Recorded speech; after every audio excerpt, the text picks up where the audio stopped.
Once upon a time, in a distant land, there was a blacksmith renowned everywhere for his exquisite metalworking skills. He made a living by forging metal, diligently working day and night in his forge. With his skillful hands, the blacksmith crafted swords, armor, and precious treasures. One day, fortune smiled upon him when the kingdom of Cairo chose him as their supplier of weapons and equipment. In the context of continuous wars, his products became powerful tools on the battlefield. It was this fierce conflict that opened the door for him to rise to a new status. When the war ended, the blacksmith's contributions were recognized. He was granted the title of Baron, a reward for his silent yet immense contributions. And the blacksmith from long ago was now not only the lord governing this land, but also the biological father of the young man standing before him, the heir to the Dmitri family's future. Upon hearing the story of Baron Dmitri, a poor old man could not hide his emotion. Meanwhile, the young man sitting before him remained calm, attentively listening to a past story that seemed long forgot. The steward standing nearby was silently astonished, unable to understand why the young man wanted to hear this old tale again. Although he had heard it countless times, today the young man's eyes held something different. A few hours earlier, the conversation began with a surprising question. The young man, looking doubtful, repeated what he had just heard as if he could hardly believe it. He was the eldest son of the Dmitri family. He continued to question, trying to confirm this new reality. This was the Salamander continent, part of the kingdom of Cairo, and the Murim world he once knew actually did not exist. The steward could only respond with a worried nod. Inside, he was uneasy. The young master of the Dmitri household had always been a bit slow to understand, but had never shown such strange behavior as today.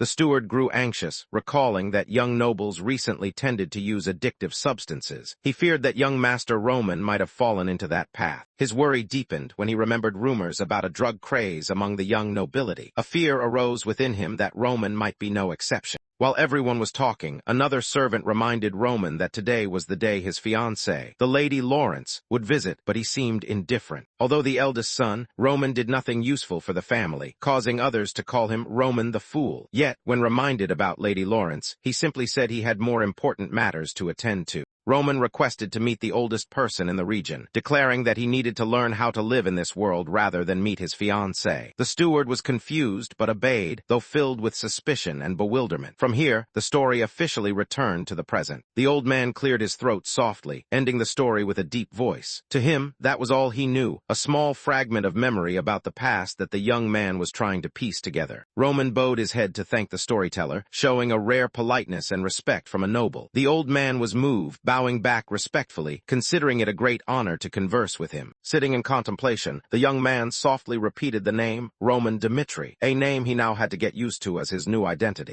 His true identity was Baek Younghyuk, a seasoned warrior who had once died peacefully. Yet, for unknown reasons, he was reincarnated into the body of Roman Dmitri. Amid his thoughts, Roman posed a serious question. Was this a command from the heavens, or a punishment for refusing to ascend to godhood, a chance he had once declined? Roman, actually Younghyuk, was confused, unsure whether he was sent by the celestial realm or being punished for having refused ascension. Suddenly, a loud noise startled Roman and the old man, causing them to turn around cautiously. A crashing sound came from outside, followed by an angry shout, "You bastard, die!" On the street, a red-haired man was forcefully kicked to the ground before the crowd, bloodied and battered, causing people to whisper in fear. Lying collapsed in the market, the unfortunate man bled profusely, unable to speak, creating a scene both chaotic and tragic. A muscular man gritted his teeth in anger, scolding the red-haired boy for daring to resist. The man beside him sneered, as if enjoying the unjust spectacle before them. Without mercy, the soldiers continued to beat the boy relentlessly. Blood splattered with each cruel kick, while the villagers just stood by, no one daring to speak up. Amid the panicked crowd, the steward tried to push through, apologizing as he moved the people aside. He hurried to the scene, sensing something was wrong.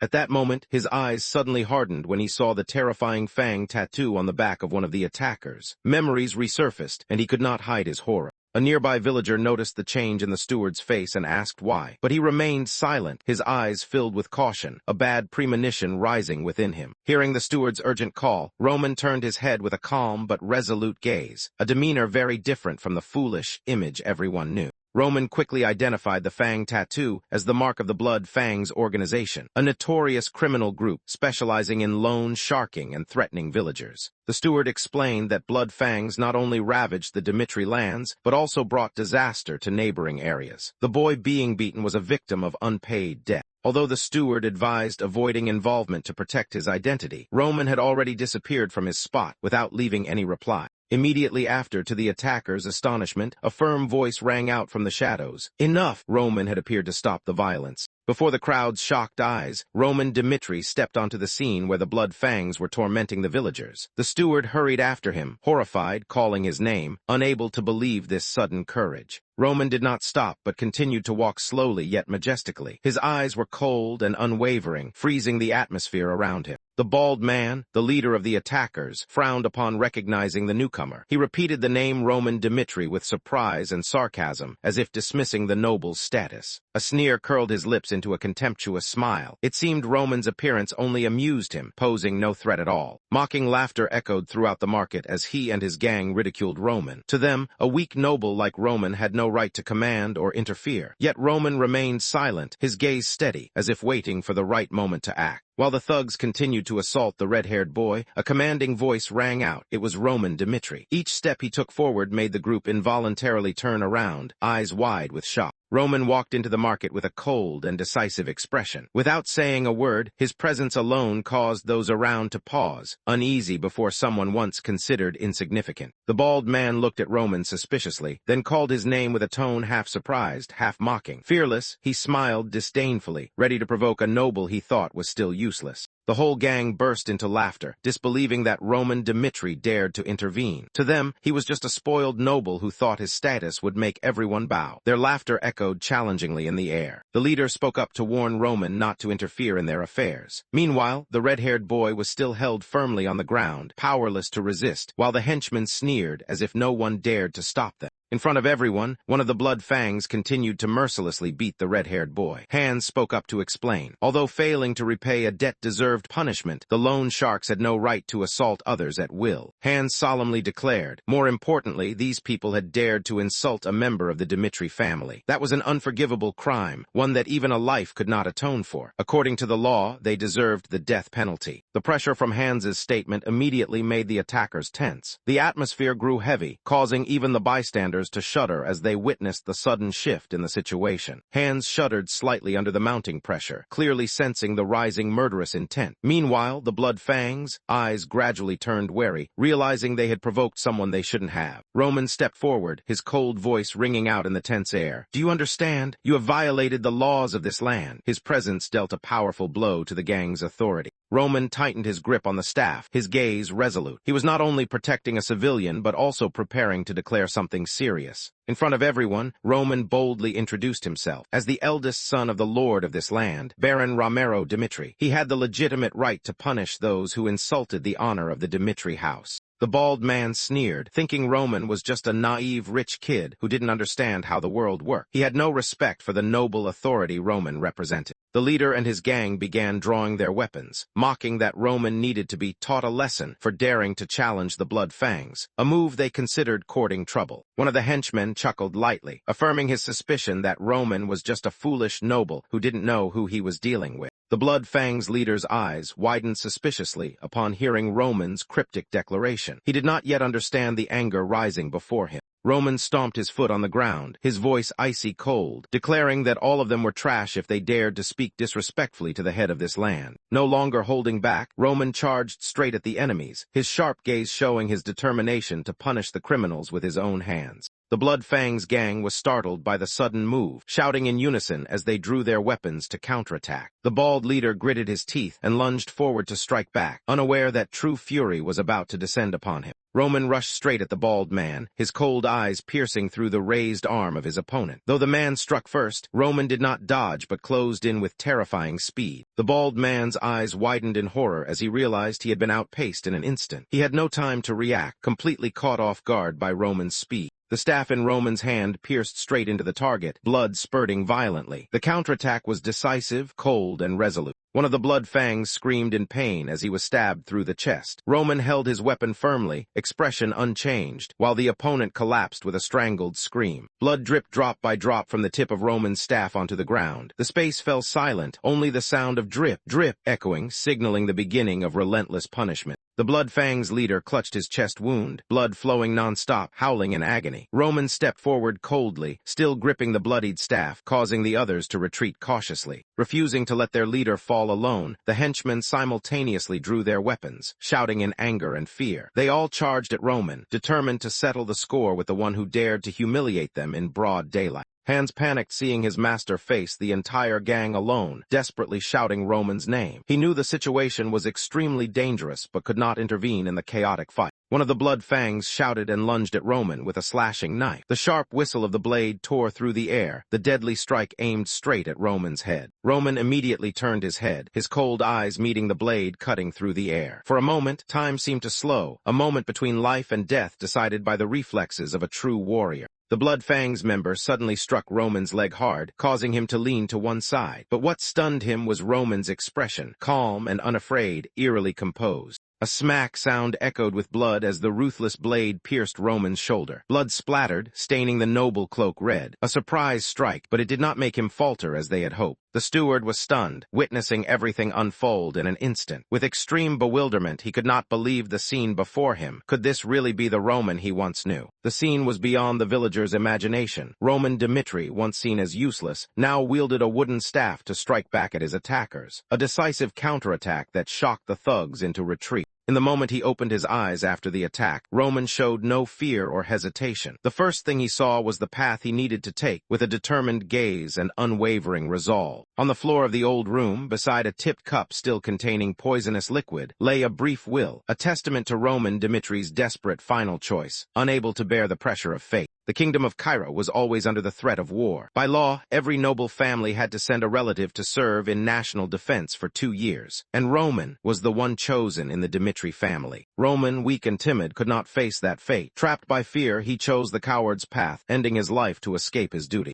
A pitiful and meaningless life. But though Roman was gone, that body no longer belonged to him. Another will had awakened, carrying the determination to live free from past constraints. Yunghyuk-beek, the demon king who once unified Murim, was now the sole ruling Roman's body. From now on, he would live not as a fearful noble, but as a warrior with his own code. As blood soaked Roman's clothes, his cold gaze made the enemies shudder. One of them stepped back, whispering in fear. The thing they faced was no longer human, but a true monster. One lucky survivor of the massacre immediately panicked and fled, but Roman's back remained calm as he walked on, as if it were all trivial. Before the man could escape, a bloodied hand suddenly grabbed his hair. A terrified scream burst from his throat, horror evident on his distorted face. The man struggled desperately to break free from the iron grip tightening on his head, but all efforts were futile. Roman had no intention of letting go. With a strong jerk, the man was slammed to the ground. His mouth was gagged, his cries reduced to muffled sounds. His face pressed against the hard floor, exposing his utter weakness and fear before the one holding the power of death.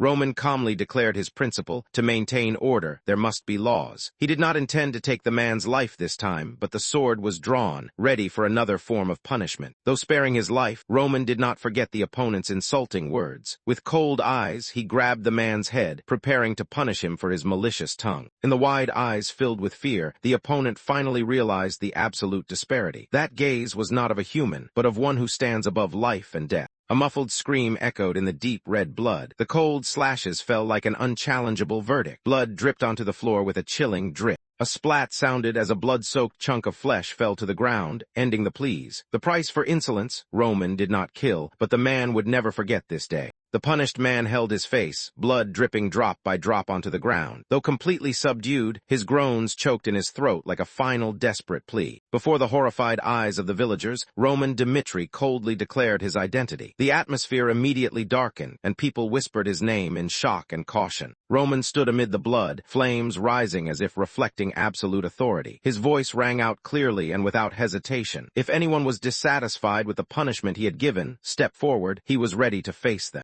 Yunghyuk-bi, a name that once struck fear throughout Murim, is now recalled, accompanied by the image of a war god whose overwhelming power once unified the world. Although hundreds of thousands of masters joined forces against him, all fell in a pool of blood. That blood-soaked river became a testament to the absolute dominance of the demon lord over Murim. But now, Yunghyuk-beek has awakened in the body of Roman Dmitri, and the first thing that catches his eye is a blood-stained hand, the blood of the week he just wiped out as easily as flipping his palm. Deep inside, he cannot help but disdain his current situation. A demon lord who once faced the entire world now only has to deal with a few petty thugs in the marketplace. With a calm expression, Roman calls his servant, Hans. He orders him to report the incident to the security team and quickly clean up the scene, as if this were just a trivial everyday matter. Hans swallows nervously but still bows his head and replies to Roman with a trembling voice. Despite the pressure from the terrifying change in his master, he still shows absolute loyalty. Immediately upon receiving the order, Hans runs off to report the incident to the security team, leaving Roman standing amidst the pool of blood and the bodies of those just punished. Roman looks at his bloodied hand with contempt. To him, this body is too weak, nothing more than a useless chunk of flesh, completely incapable of regulating energy.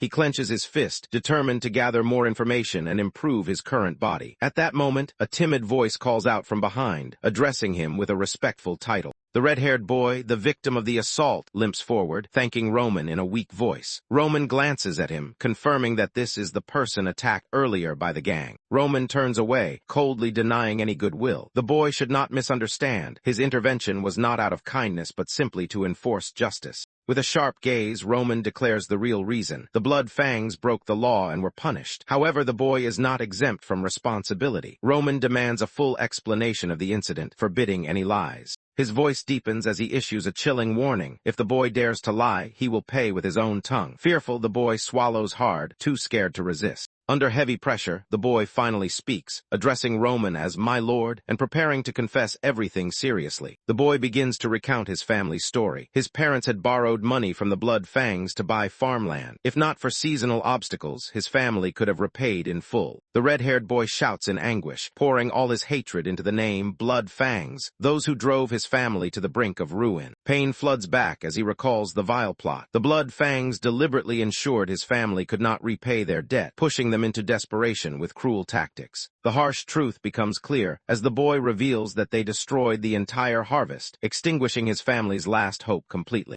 With trembling hands from rage, he continues that later they discovered the real reason. The villains did this to force his family to hand over his little sister. Unable to bear it any longer, the boy slams his hand on the ground and bursts into tears of despair, shouting that although his family is poor, they have never harmed anyone. The red-haired boy nearly breaks down, crying out in desperation, begging Roman for help. But then he immediately changes his words, emphasizing that what he truly wants is for Roman to save his sister. Roman watches the boy intently, his serious gaze briefly stirred. In that moment, a familiar memory suddenly surfaces in his mind. The boy's determined and desperate look reminds Roman of the demon of lunacy, one of the heavenly guardians who once fought alongside him in Murim. Memories of the past arise. Roman recalls the first time he met the demon of lunacy, also in a harsh situation like this. He speaks up, asking the boy's name. The boy bows respectfully, replying in a trembling voice, "Sir, my name is Kevin." The protagonist turns his back and walks away, leaving Kevin with a final warning that he will investigate the truth thoroughly. If Kevin lies, the matter will not be overlooked. At the same time, he promises that this case will be dealt with strictly. Before the departing figure of his savior, Kevin emotionally utters a word of thanks. That sincere expression echoes in the air like a newly lit ray of hope. The protagonist gently closes his eyes, lost in thought. A vague premonition rises within him, an intuition that he will meet this boy many times in the future, as an unfinished link of fate. The clatter of wheels sounds as a carriage slowly approaches. That sound signals an impending change. A new character is about to appear.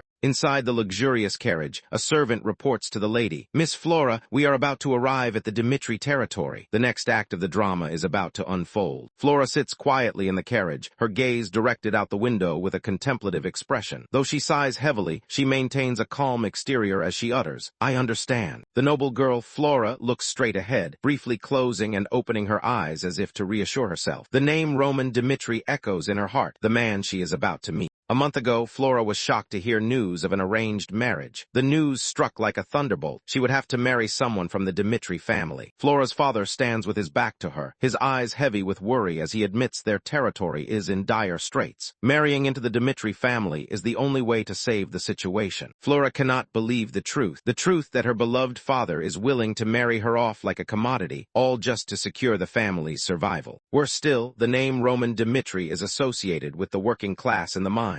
In her mind, the image of a lifetime spent among rough people becomes a terrifying nightmare. When Flora tries to oppose the arranged marriage, her father immediately interrupts, his tone stern but heavy. He does not allow her any further say. Turning toward the window, the father utters an apology. Despite his love, he must choose to sacrifice his daughter to save the family's situation. The sound of carriage wheels hitting the ground echoes. Flora sits silently by the window, her face cold and resolute as the servant announces their arrival. As she steps down from the carriage, Flora recalls the original promise. She was once betrothed to the second son of the Dmitri family, a promising man. But now that plan has been erased. She enters the Dmitri mansion with a heavy heart, her steps leading to a new fate. All because of Roman Dmitri, the eldest son of the family. On a strange impulse, he insisted on marrying Flora, placing her in an inescapable situation. Flora silently thinks of Roman Dmitri, whom she always considered a foolish man in the family, only knowing indulgence and luxury. Every impression of him irritates her, even the overpowering scent of his cologne. Though fully aware of the territory's difficult situation, Flora cannot accept reality. Everything happened too fast, and a strong sense of injustice surges within her.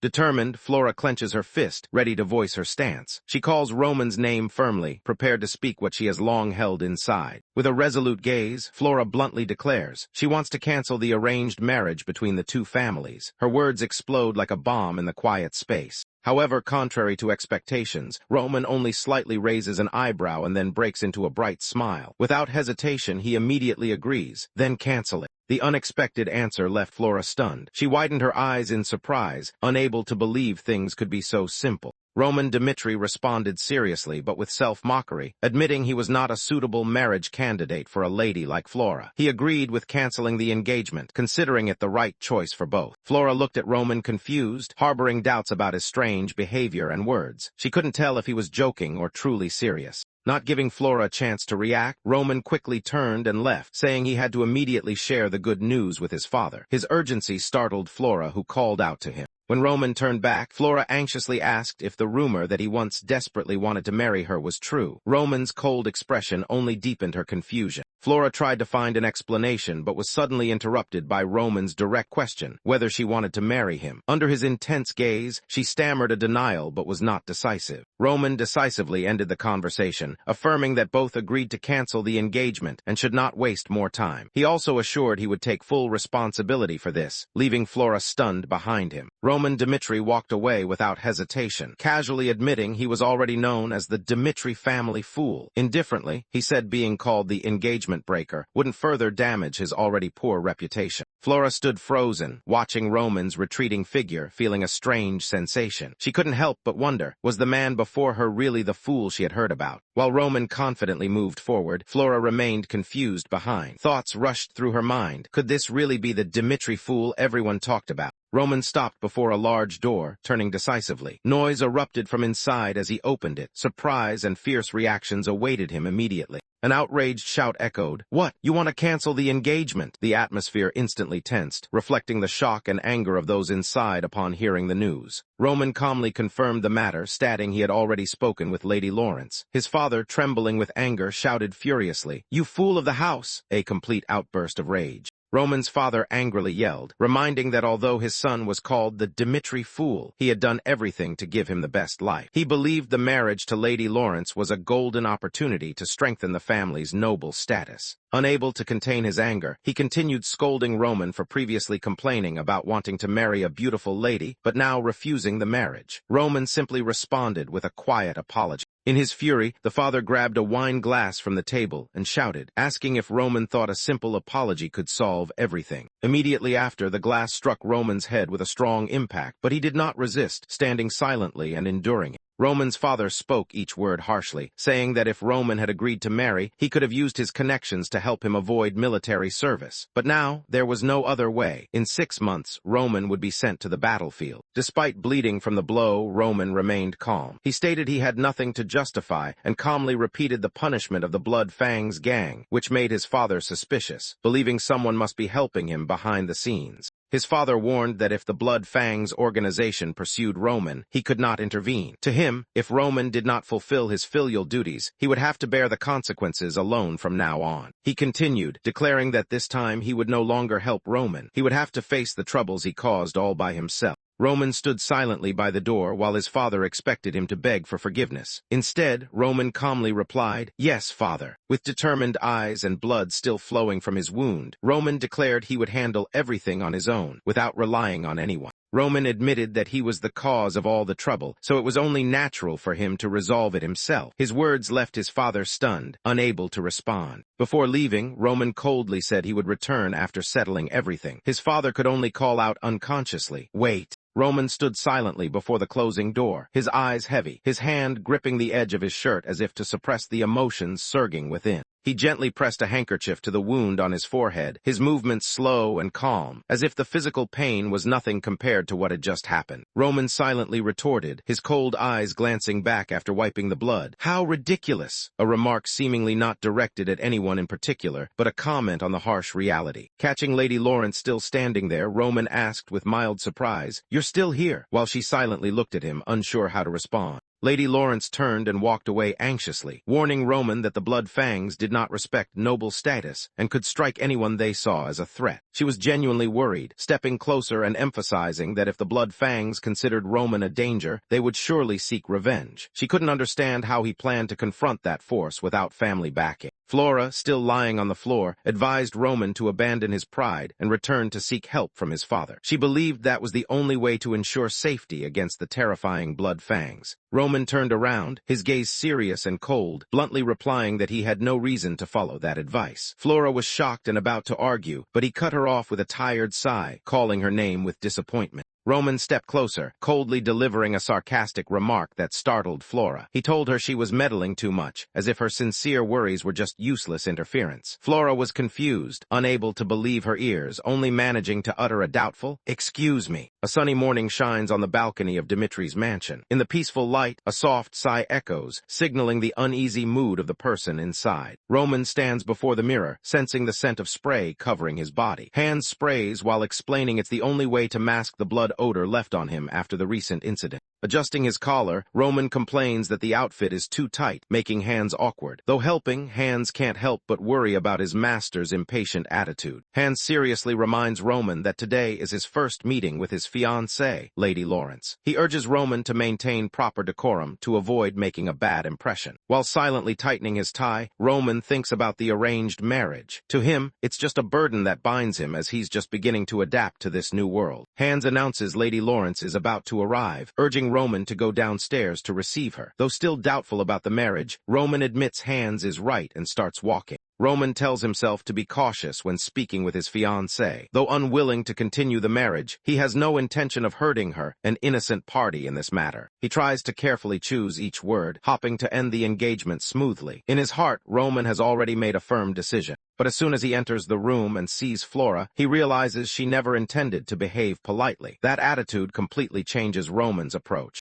No longer holding back, Roman calls Flora by name and sarcastically criticizes her excessive interference. His words leave Flora stunned, unable to hide her panic. Roman calmly looks at Flora and bluntly states that she never expected he would be the one wanting to cancel the marriage, something far beyond her assumptions. He continues, affirming that he will take full responsibility for this, but this only makes Flora uneasy, revealing her anxiety. The young man stares directly at Flora, coldly reminding her that she was the first to suggest canceling the engagement upon meeting, shutting down all her arguments. Startled by his uncompromising words, Flora is taken aback. He firmly asserts she no longer has the right to interfere in this matter. He turns and leaves, leaving Flora standing alone in the grand hall. To him, from that moment on, they have become strangers with no connection. As he walks away, he silently thinks that taking full responsibility will make it easier to refuse any future proposals, while affirming he never wants to see Flora again. Flora's figure stands silently against the cold white background. In his mind, he only hopes this meeting is the first, and also the last between them. As night falls, the atmosphere in the castle grows heavy. A voice echoes from inside, scolding the husband for drinking too much, signaling an upcoming shift in the story. The man sets his wine glass down, his voice deep and regretful, telling himself that tonight is enough, both the alcohol and the tormenting thoughts. He looks at his wife beside him, sighing as he admits he lost his temper with Roman again, unable to hide the fatigue and guilt in his eyes. Recalling his past as a commoner, he admits he once beat Roman quite often. Because of that, he vowed never to let his son endure that again after becoming a noble. His wife gently comforts him, reminding him that at least the other children were raised properly. He nods, but his heart remains heavy. The remorse resurfaces as he thinks of Roman, the only child who suffered poverty. He holds his head in despair, confessing he has no idea how to make amends. His wife embraces him from behind, softly saying that no parent is perfect, but only they can help their children grow. Her words are like a small light in the silent darkness of regret. Rihanna gently reassures her husband, affirming that the Romero, Dimitri she knows, would never let his children lose their way. She believes they still have time to help Roman stand strong again. Romero mentions the Blood Fang incident, expressing concern. Although he knows Roman is a proud boy, he fears that impulsive actions could put him in danger if not addressed promptly. Rihanna suggests having Captain Jonathan assist Roman. Romero immediately agrees, fully supporting his wife's decision. Without hesitation, Romero orders the servants to summon Captain Jonathan to meet him immediately, showing he has decided to intervene in Roman's affairs. On the street, Roman walks calmly, ignoring the servant's urgent warnings. People around seem unaware of the trouble awaiting ahead. The servant anxiously reminds Roman that the Blood Fang's gang might be plotting revenge after the recent incident, earnestly advising him to return home to avoid danger. On the way with Hans, Roman bluntly questions the source of the Blood Fang's power, a hidden force wreaking havoc across the region. Roman explains that Blood Fangs once fought a brutal war with a rival organization, and the cruelty of that battle made them notorious as a terrifying evil force. Hans worries, pointing out that their bad reputation creates fear, and that fear allows Blood Fangs to act unchecked. When Hans expresses concern for Roman's safety, Roman merely smirks, the cold smile of a warrior who no longer knows fear. The scene shifts to a peaceful corner of the city where Roman and Hans are heading, a step in the journey to overthrow the terrorizing force. The simple wooden sign of the Atelier restaurant hangs quietly by the road, where voices and laughter ring out. No one knows that a crisis is about to unfold here. Inside the Atelier restaurant, a lively and relaxed atmosphere fills the space. A red-haired waitress carries a keg of beer, gently descending the stairs, while cheerful chatter echoes from the upper floor. The waitress places food on the table with a bright smile, politely bowing to the guests. On the table, hot dishes beautifully arranged emit a rich aroma, making the banquet shimmer under the soft candlelight. Hans gasps in amazement at the feast before him. Meanwhile, Roman remains calm, his eyes carefully observing everything as if he already has a plan in mind. Roman pushes back his chair and stands up, ordering Hans to stay and continue eating. Hans looks on confused, not understanding where his master intends to go while danger still lurks around them. Roman turns back, his gaze resolute and decisive. He clearly states he will investigate the matter himself, as the threat from Blood Fangs cannot be borne by others. Hans is told to stay for safety, but worry is evident on his face.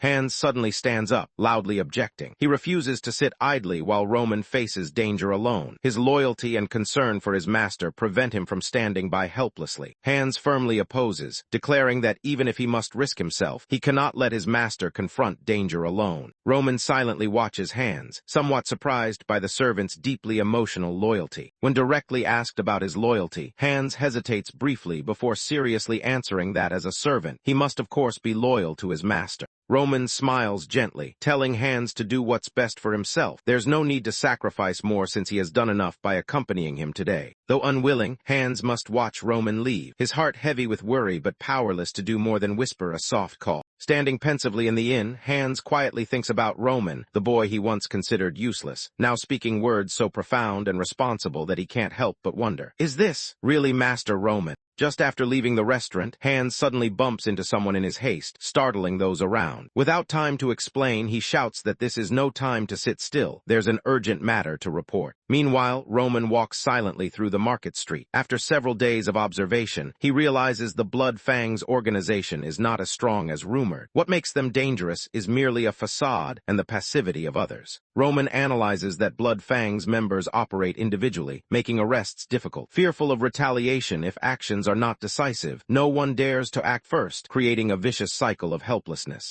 According to Roman, this organization lacks a clear identity. If he cannot trace them first, the only way is to make them come to him. Roman decides to separate from Hans to avoid implicating him. He is certain the organization is watching and knows his location. Now, he just needs to act as bait. Moreover, today is the Dmitri Knights' regular training day. Roman knows the protective forces around him will be significantly reduced, and that makes his plan perfect to lure the enemy out. Roman enters a quiet alley, silently calculating. If the Blood Fangs truly want revenge, this is the ideal moment for them to strike. As predicted, a blade flashes in the darkness. The killing intent spreads, a sign that the ambush has begun. 3 black-cloaked figures emerge from the shadows, their eyes full of murderous intent. One calls out Roman Dmitri's name, confirming the group's clear target. One lunges forward with a knife in hand, shouting that the Blood Fangs will take revenge. He acts with deep hatred and rage. Unfazed, Roman continues walking as if nothing is happening, but his cold gaze shows he is ready to face any attack. Elsewhere, a soldier rushes in urgently calling, "Captain!" The red-haired captain turns, eyes flashing suspicion at the sudden report. Hans hurriedly rushes into the fortress, shouting Captain Jonathan's name in panic. His hurried steps and tense expressions signal a very serious situation. Jonathan steps out and immediately sees Hans panting as he approaches. He quickly asks for the situation, noticing the extreme worry on his loyal servant's face. Hans bows, sweat streaming down, struggling to catch his breath as he tries to report. Meanwhile, Jonathan anxiously urges him to explain what is happening to Roman. Though unable to finish his sentence, Hans musters all his strength to plead with Jonathan to act immediately. The worry in his voice makes Jonathan even more alert. Hans shouts in alarm that Lord Roman is in danger. Meanwhile, the scene cuts to Roman blocking and fighting off a knife-wielding attacker, signaling that the battle has begun. The assassin, struck unexpectedly, screams in anger. His face contorts, clearly resentful that Roman's blow has disrupted their plan. As the assassin lunges, Roman does not dodge but firmly grabs his wrist, breaking the joint with a painful crack. In the moment the enemy loosens his grip, Roman immediately snatches the knife from his hand, his cold eyes unwavering. Without giving the opponent time to react, Roman thrusts back with great force, the blade piercing deep into the assassin's chest, blood spurting out. A swift, lightning-fast slash ends the enemy's life. Roman turns coldly, a streak of blood trailing along the blade's path.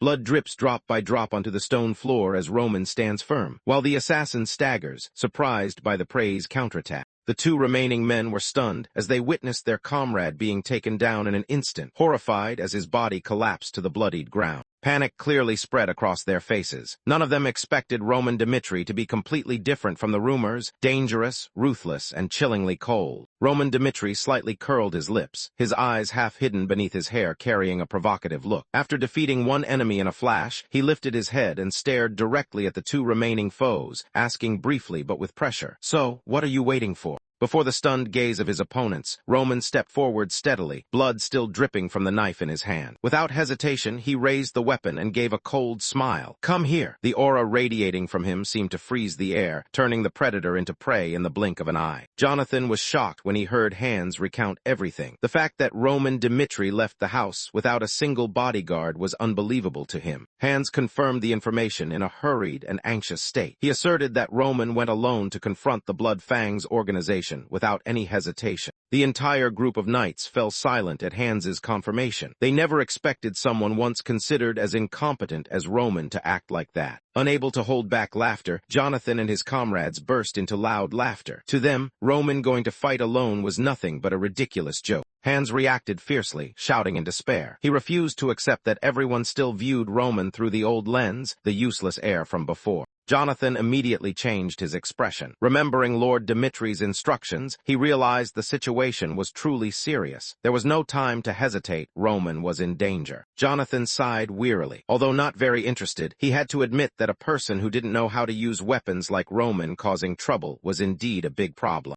Without further delay, Jonathan shouted orders for all the knights to assemble and prepare for the urgent mission. Turning to Hans, Jonathan ordered him to lead the way to Roman. He declared sternly, "In this territory, no one is allowed to lay a hand on the eldest son of the Dmitri family." But deep down, Jonathan still had doubts. If what Hans said was true, then that fool had just dug his own grave this time. At that moment, a thug screamed in pain as he was knocked down. The others, not yet understanding what happened, just stood stunned watching their comrade fall. Before they could react, Roman's cold voice rang out, making them pale. Facing that challenging gaze, they could only stand frozen in fear. Roman showed no hesitation facing the two thugs charging at him, a slight mocking smile on his lips. Still holding the bloodied knife, he said in a low voice, "Come here." The long-haired thug gritted his teeth in anger, unable to tolerate Roman's blatant defiance. His heart was filled with hatred, but also a hint of hesitation. Unable to hold back any longer, both accomplices shouted simultaneously and rushed toward Roman, their eyes full of rage and murderous intent. "You will die here," they roared in unison, raising their knives to strike. But Roman stood firm, his gaze calm, as if he had anticipated everything. One thug swung his knife down with all his strength, his cloak slicing through the air like a whirlwind. Meanwhile, Roman leaned to prepare a counterattack, his hand still gripping the knife handle. Roman's eyes were as sharp as a blade, focused on every tiny movement of his opponent. There was no fear, only the coldness of someone determined to survive. Without hesitation, Roman stabbed forcefully at his opponent. A scream of pain echoed, blood splattered. The battle had truly begun. An assassin screamed in fury, his face flushed with anger as he witnessed his comrade fall after a single strike. Without hesitation, he charged like a whirlwind, his blade raised with deadly intent. But at that moment, Roman dodged and countered with a precise slash. Taking advantage of his opponent's loss of balance, Roman delivered a powerful kick like a thunderbolt, sending the enemy flying away. The assassin was knocked off the ground, tumbling across the cobblestone street. Roman maintained his attacking stance, his cold gaze unwavering. Roman stepped closer to the enemy lying gasping, looking down with indifference. "Is that all?" he asked, while the assassin could only pant and tremble, unable to speak. The surviving robber tried to threat, believing killing him wouldn't help Roman. However, Roman calmly replied that two had already died by his hand, then lifted the robber, showing clear coldness. Roman raised the bloodied knife high, his eyes without hesitation. He ordered the robber to answer all his questions, accompanied by a veiled, violent warning if he refused. Without waiting for an answer, Roman coldly stabbed straight into the robber's thigh. Blood sprayed violently, the scream of pain echoed through the alley, making him tremble with fear. Roman was unfazed by the scream, only coldly bending down to continue the interrogation. His voice was low but carried deadly weight. "Now then." With sharp eyes, Roman asked the decisive question, "Who is your leader?" Meanwhile, normal life in the city continued, completely unaware of what had just happened in the quiet alley. A sign hanging on a closed wooden door revealed the next clue. This place seemed to be the headquarters or base related to the force Roman was tracking. The story was about to enter a new development. The atmosphere in the tavern was filled with laughter and loud conversations. Villagers gathered in large numbers, enjoying beer and gossip after a day's work. A man was telling a funny story when he suddenly turned around at the creaking sound of the door. His eyes stopped as he noticed something unusual. Roman entered the tavern with a calm but cold demeanor, his hands still stained with blood. Everyone began to notice his presence. The tavern owner turned around with a familiar smile, intending to greet the guest. But upon seeing Roman, he immediately froze, speechless. Roman gave a faint smile, responding with a polite greeting that silenced the entire tavern. "Hello." Whispers rose throughout the tavern. People recognized him as Roman Dmitri, the one considered useless. They wondered why he appeared here and why he exuded such a terrifying aura. Roman sat at the bar, calmly ordering a rare liquor with the code name Tears of Dawn, year 27, making the owner both curious and cautious. The owner politely declined, saying there was no such liquor here, then offered to recommend another drink. Roman smiled and nodded in agreement. Without beating around the bush, Roman requested the strongest liquor. He said he needed to wake up early for work and required a deep intoxication. His gaze swept over those watching, startling them. From that moment, the Dew of Dawn symbol on the tavern's signboard immediately appeared in his memory. This was the place mentioned before. The tavern was located right in the middle of town. According to the soldier's earlier words, this place not only sold alcohol, but also served as a secret mission point for the underground organization. Roman recalled the testimony. Code words like Tears of Dawn, strong liquor, or working at dawn were all signals to access missions. He was gradually decoding the underground mission assignment system here. After interrogating the enemy and gathering information, Roman knew that to receive a mission, he had to correctly say 3 passwords in order. At the same time, the atmosphere in the tavern began to tense as many eyes turned toward him. The tavern owner spoke up, attracting the attention of everyone present. The phrase, "everyone," sounded like a signal to start an unusual event. Before the warning could be fully understood, someone in the tavern suddenly drew a knife from the table, the steel flashing like a signal for a surprise attack. Without hesitation, the man swung the knife straight at Roman, but immediately a sudden blow struck his face, stopping the entire attack in an instant. Those in the tavern were stunned by Roman's lightning-fast action. Horror was evident on their faces, realizing the situation was no longer as before.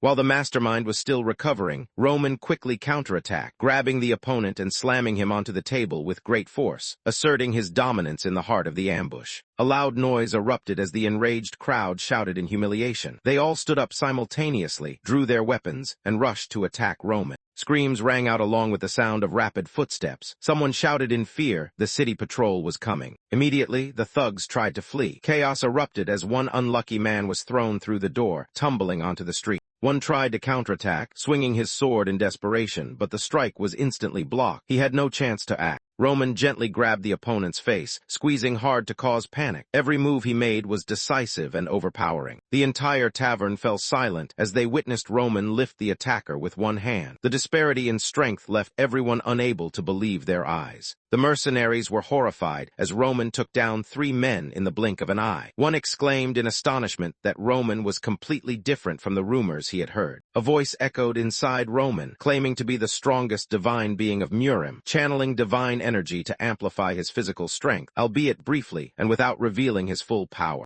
Under Roman's pressure, the mercenaries quickly lost their composure. One shouted, calling the group to charge simultaneously, believing that sheer numbers could overwhelm a lone individual. In response to the rallying cry, Roman merely curled his lips in a cold smile. In his heart, he regarded these people as nothing more than flies and mosquitoes, unworthy of concern. As the battle continued, a mysterious hand suddenly grasped the edge of the bar. From beneath the floor, a gagged person struggled to rise, creating a tense scene. The tavern owner, now recovered from his dizziness, staggered to his feet in surprise. Roman looked at him, smiled coldly, and whispered, "Perfect timing." Roman approached amid the floor littered with bodies, calmly declaring that everything was over. The owner trembled, asking why, never expecting to become the threatened party. Roman smirked, reminding the other that he was the one who attacked first. Now it was just him and the owner. A conversation was about to begin. Roman coldly announced he would ask questions, slamming his hand down to intimidate. The owner stammered refusals, but could not avoid the interrogation.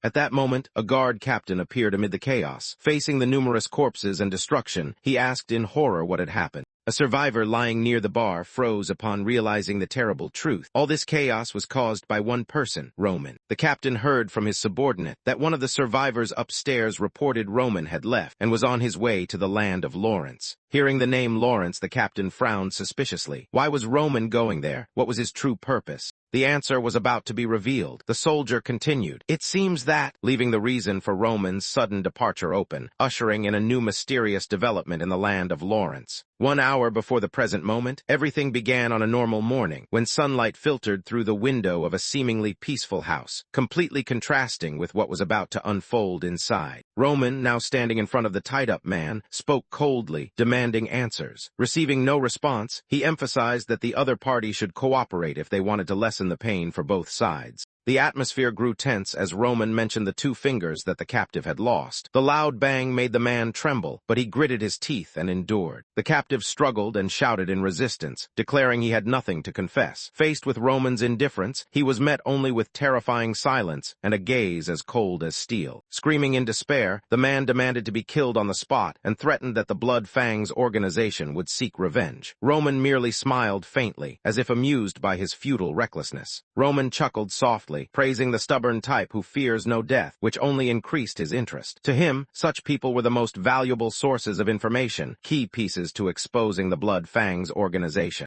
The Blood Fangs henchman gasped and shouted, claiming all interrogation was pointless and urging Roman to kill him immediately. Roman glanced at the bound man, his cold eyes genuinely considering whether to end this man's life or not. Roman stepped toward the bookshelf behind him, where a family photo was placed. Calmly, he said he would try another method to make him talk. Roman raised the photo frame, his voice gentle but full of implication, suggesting he might find a certain person, the beginning of a real threat. In the photo was the captive henchman along with a boy, his son. Roman calmly pointed to the child, nomming the most important connection to the man before him. Roman emphasized that he could harm that child, causing the henchman to panic, eyes wide and breathing heavily in terror. The tied man tried to appear calm, turning away and denying any relation to the boy in the photo, insisting he was not his son. Yet the anger tightening his face betrayed his words, emotions touched despite his attempt to hide them. Unable to hold back, he shouted angrily, questioning Roman's shamelessness for daring to use family to threaten a man. Roman did not respond directly, only packing around with the photo frame in hand. His voice was calm but carried a terrifying, threatening undertone. He revealed a common trait among those who had dared to defy him. All were deeply indebted to the Blood Fangs organization, not villains, but desperate people. Roman concluded coldly that Blood Fangs not only pushed people to the brink, but also enslaved their families, exposing the brutal truth behind the guise of debt collection.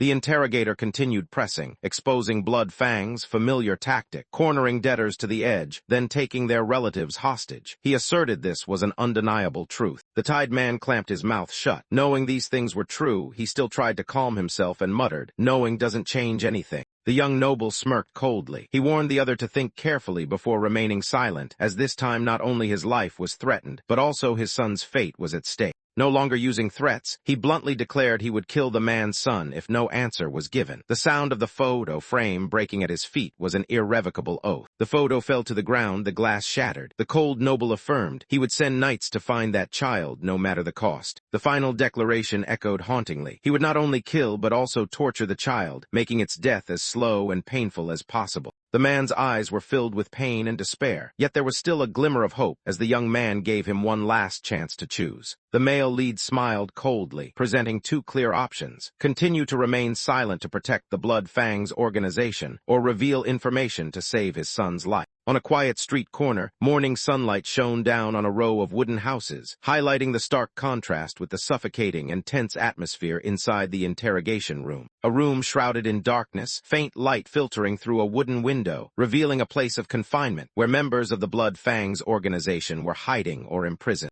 From behind the door, a suspicious voice echoed. Someone had heard shocking information about Roman Dmitri and began to doubt. Is that true? Inside the room, a member of the organization confirmed the bad news. The entire branch had been wiped out by Roman Dmitri alone. Fear spread as he revealed that the Dmitri Knights were also taking action. Faced with the shocking news, the old leader clenched his teeth in anger. The news of the branch's defeat at Roman Dmitri's hands made him lose his composure. Sitting on a stone throne, the old man sighed heavily in rage. He began to suspect everyone, believing it impossible for someone like Roman to be so powerful. He thought this was just a show of power by the Dmitri family. After all, Roman, who had been rejected from the Sword Academy, how could he defeat an entire branch? A subordinate entered to report. According to the information received, Roman had left Dmitri alone and seemed to be targeting something called Dew of Dawn. The old leader clenched his fists tightly, his eyes burning with hatred. He believed Roman was underestimating him by daring to attack the Blood Fangs base alone. Without hesitation, he ordered all forces to assemble. He was determined to kill Roman before reinforcements arrived, to avenge and crush the enemy's arrogance. The Blood Fangs leader was furious upon learning that Roman Dmitri had dared to strike his organization. He swore to make Roman die a gruesome death and hang his body in the streets as a warning.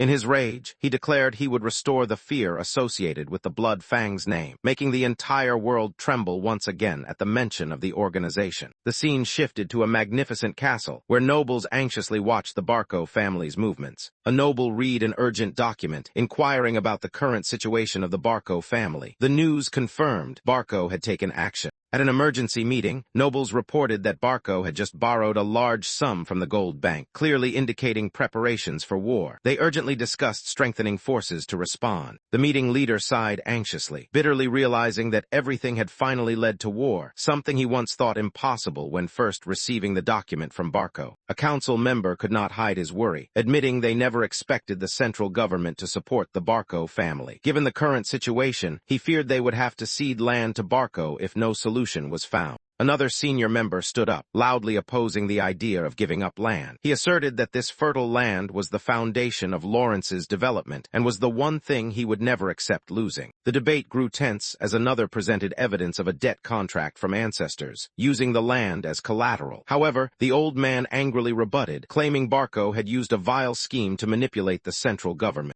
A decisive voice cut through the argument. All members in the meeting room were surprised, turning to look at the speaker, whose serious and silent expression commanded authority. The man with blue hair spoke slowly, emphasizing that no matter what happens, they must never give up their land. If they surrender, other families will swarm in like hyenas to tear them apart. He asserted that Barco had no intention of negotiating, and now was the time to defend and be ready to counterattack. The head of Lawrence nodded silently, his eyes showing deep concern. He reiterated the reason for marrying Flora to the Dmitri family. It was a strategic move to strengthen their power ahead of the looming crisis. The atmosphere of the meeting suddenly brightened when a noble enthusiastically mentioned the Dmitri allies. The whole room seemed infused with renewed confidence, remembering that despite their commoner origins, the Dmitri family was one of the wealthiest in the East. The Lord of Lawrence nodded in agreement, believing that no matter how much Barco borrowed, it could hardly compare to Dmitri's financial power. That was why he decided to marry his only daughter to the fool, Roman, betting the future of the entire region on this alliance.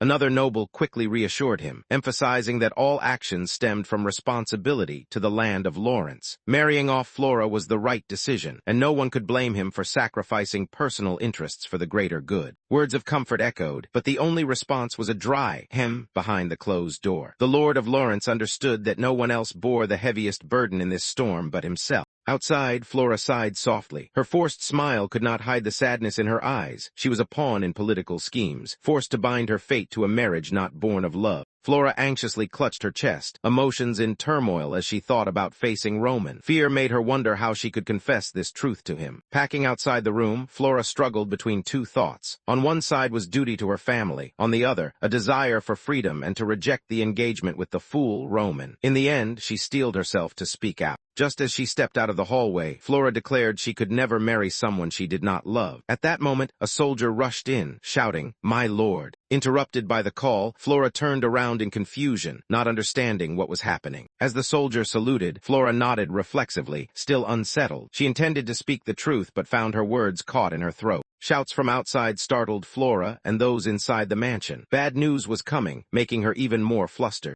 At the city gate, a stranger loudly demanded entry. Soldiers inside warned that rules must be followed or they would cause trouble for Roman. An uneasy atmosphere began to spread. In front of the city gate, a group of angry knights shouted threats of retaliation if anything happened to Roman. The tension escalated, forcing the guards inside to urgently raise the alarm. The captain was shocked upon hearing news of a riot occurring at Lawrence Square. The news shook him, and he shouted orders to break down the door and rush in. A peaceful corner of the town suddenly echoed with piercing screams, signaling that something terrible had just happened. The townspeople panicked as they witnessed a bloody scene. A man dragging a blood-soaked corpse along the street, blood trailing in a gruesome streak on the wall. An elderly man, severely beaten, his face swollen, could only weakly moan a single word, "Please." The shocking scene continued as the wounded man was dragged through the street, begging desperately for mercy. His faint cries were drowned out by the crowd's horror.